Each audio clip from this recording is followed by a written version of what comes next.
Hey guys, so something I want to touch upon today is the psychology of selling paint jobs, and that has to do with man hours or time. The more time a paint job takes, the more you're going to charge for it. And I have a special pricing method that I use that's super simple to show you how to price paint jobs. But it's important to let the customer know while you're walking the job how much time it's gonna take. And you don't have to exactly quantify this to them, but you have to explain all the things you're going through on their job. That way they know what you're doing and what the competition is not doing. So for example, talk to them about how you're removing all the light switch plates and putting them back on. You can even ask them if they want new light switch plates. This is something that takes time. Talk to them about the USG compound prep that goes on over the different holes in the wall and cracks. We use a mixture called Easy Sand to help prep cracks that are above 10 square feet and span across a large area. The caulking that goes in nail holes, all these different things. Some places need new seam tape. Behind this corner right here, there's tape. And sometimes you have to cut it out and put new seam tape so the corner doesn't look all wavy. Even stuff like this. I mean, look, this all takes time to paint right here. You need somebody to finally take a brush and carefully paint this.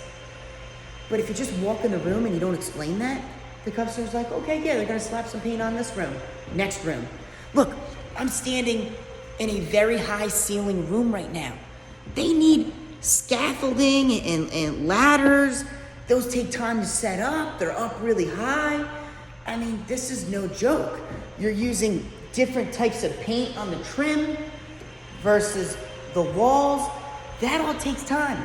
Even in this scenario, which this is a particularly important scenario in painting because it comes up a lot, especially in larger houses, is this trim right here. If you were to feel this trim, it's really smooth because it has an oil-based primer on it. And you can't put an acrylic or water-based primer over top an oil-based paint because it'll scratch and chip away. But so many of these paint companies do it. And then they're getting called back 3-4 years later, sometimes a year or two later, to fix this. And the whole house has got to be redone again. And so your bid might be $2,000 higher than the next guy, but are they using the oil-based paint that takes twice as long to apply because you have to work it and put it on nice and smooth, and it costs a little more sometimes?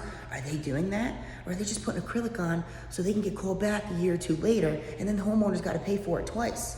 So explaining these aspects and explaining how much time, from applying the oil-based and how the workability of it's slower, to the careful touches that you have to do here, to all the prep and care that you're taking, to taking off the light switch plates, to encapsulating their chandelier and masking and protecting things.